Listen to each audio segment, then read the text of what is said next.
नमस्कार दोस्तों। आज मैं जो टॉपिक लेके आया हूँ मूल्य ह्रास, डेप्रिसिएशन। ये डेप्रिसिएशन होता क्या है, कब लगाया जाता है, कैसे लगाया जाता है, इस लेक्चर में हम एक्सप्लेन करने वाले हैं।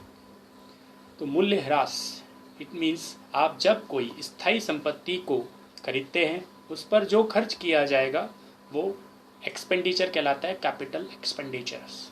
लेकिन जब उस पर्टिकुलर एसेट्स को, फिक्स एसेट्स को, मशीनरी को, फर्नीचर्स को, मोटर कार को जब आप डेली बेसिस पर यूज़ कर रहे होते हैं, समय व्यतीत होता है, तो उसका मूल्य धीरे धीरे स्थायी रूप से कम हो जाता है। इसी को हम बोलते हैं मूल्य ह्रास।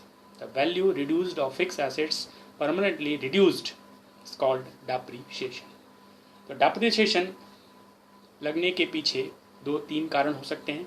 एक, वियर एंड टियर, आपने उसको यूज़ किया हुआ है, रख रखाव सही से नहीं किया है। इसके अलावा यूज़ किया हुआ है। इसके अलावा टाइम के निकल जाने पर भी धीरे धीरे उस पर्टिकुलर एसेट्स की, मशीनरी की वैल्यू धीरे धीरे कम होती जाती है। एक होता है ऑब्सोलेंस, आउटडेटेड हो जाना। आज की डेट में अगर एग्जांपल लें तो मोबाइल, हर 2 महीने में वो वैल्यू लगभग नील हो जाती है। तो एक एसेट्स की वैल्यू भी हर साल धीरे धीरे रिड्यूस होती है और वो परमानेंट रिड्यूस हो जाती है। इसको बोलते हैं हम डेप्रिसिएशन।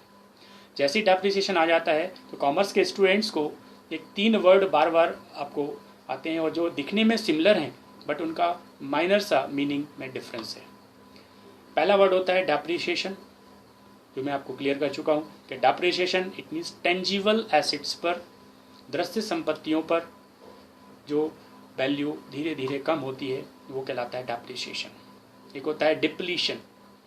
डिप्लीशन मतलब नेचर सोर्सेस, जो हमारे प्राकृतिक रूप से जो सोर्सेज हैं उनका जब हम यूज़ कर रहे होते हैं, दोहन कर रहे होते हैं, जैसे पेट्रोलियम पदार्थ है या खदानों में से हम कोयला निकाल रहे होते हैं, तो इनका धीरे धीरे जो कमी होती चली जाती है, नेचर के जो सोर्सेज हैं, रिसोर्सेज हैं, उनमें कमी आ जाना कहलाता है डिप्लीशन।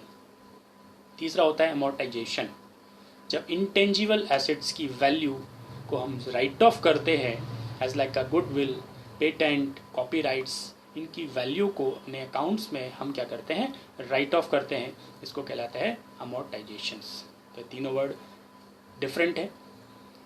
ये डेप्रिसिएशन जो होता है वो नॉन कैश एक्सपेंडिचर्स होता है। इसका मतलब ये है कि इसको हम कैश में नहीं देते हैं।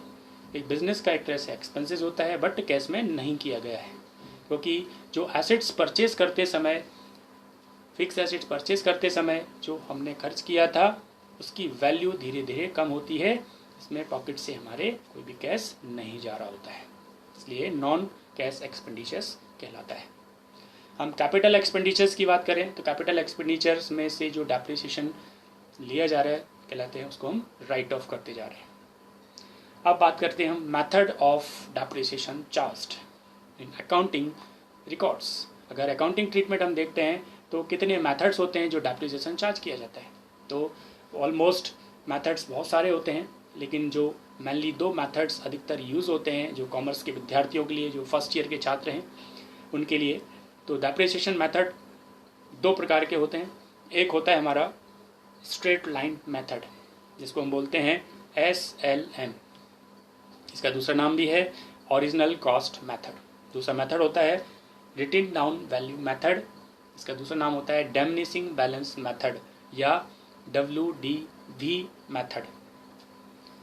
इन दोनों मेथड्स में माइनर सा डिफरेंस होता है। अगर मैं पहले मेथड की बात करूं, स्ट्रेट लाइन मेथड, इस मेथड में जब किसी स्थायी संपत्ति पर, फिक्स एसेट्स पर डेप्रिसिएशन लगाया जाएगा तो वैल्यू एक समय के बाद 0 हो जाती है, नील हो जाती है। एग्जाम्पल लेते हैं, एक मशीन सपोज मैंने 10,000 रुपये में परचेज की है और इस पर एट द रेट ऑफ 10% की दर से मूल्य ह्रास लगाया जाता है।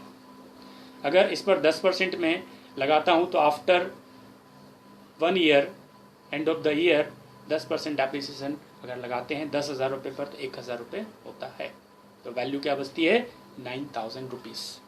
क्योंकि इस मेथड में आपको एक फिक्स अमाउंट होता है जो हर साल आपको चार्ज करना है। इट मीन्स 1,000 रुपये नेक्स्ट ईयर भी करेंगे तो 8,000 बचेगा, ऐसे फिर 1,000 रुपये नेक्स्ट ईयर करेंगे तो फिर बचेगा 6,000, ऐसे अगर 10 ईयर्स तक आप 1,000 रुपये का डेप्रिसिएशन चार्ज करते जाएं तो स्ट्रेट लाइन मेथड में वो वैल्यू एसेट्स की क्या हो जाती है, 0 हो जाती है।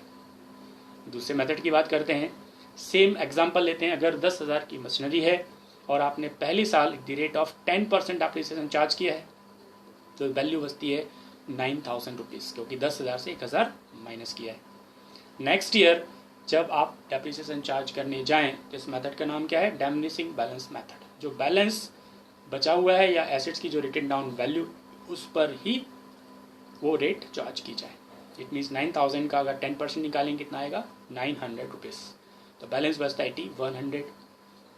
थर्ड ईयर अगर हम डेप्रिसिएशन चार्ज करेंगे तो 8,100 का हम 10% निकालते हैं तो क्या आता है, 810 रुपये। तो ऐसे ही वैल्यू कम होती जाती है और आफ्टर 10 ईयर्स एक स्क्रैप वैल्यू बच जाती है। तो कभी कभी क्वेश्चंस में आपको कॉस्ट ऑफ एसेट्स दी रहती है, इसके अलावा स्क्रैप वैल्यू दी रहती है और estimated life of particular assets आपको दिया रहता है। तो आप एक विशेष रूप से एक फार्मूला यूज़ कर सकते हैं एनुअल डेप्रिसिएशन निकालने के लिए। ये cost of assets plus establishment charges minus scrap value divided by अनुमानित जीवन काल या एस्टिमेटेड लाइफ ऑफ एसेट्स। इससे आपको एक डेप्रिसिएशन की अमाउंट मिल जाती है। तो डेप्रिसिएशन निकालते समय आपको ये चीज़ याद रखना है। तो इसके साथ हम नेक्स्ट लेक्चर में मिलते हैं। नेक्स्ट लेक्चर बड़ा इंटरेस्टिंग होने वाला है क्योंकि नेक्स्ट लेक्चर मैं लेके आने वाला हूँ बैंक रिकन्सिलिएशन स्टेटमेंट, BRS, क्योंकि ऑलमोस्ट बिजनेस की जो ट्रांजेक्शन्स कैश में ना हो करके बैंक के थ्रू होती हैं, क्योंकि बहुत बड़ा रिस्क होता है अगर आप कैश एक जगह से दूसरी जगह कैरी करके लेके जाते हैं। तो नेक्स्ट वीडियो में लेके आता हूँ बैंक रिकन्सिलिएशन स्टेटमेंट। घर पर रहें, सुरक्षित रहें, इसी शुभकामना के साथ धन्यवाद, नमस्कार।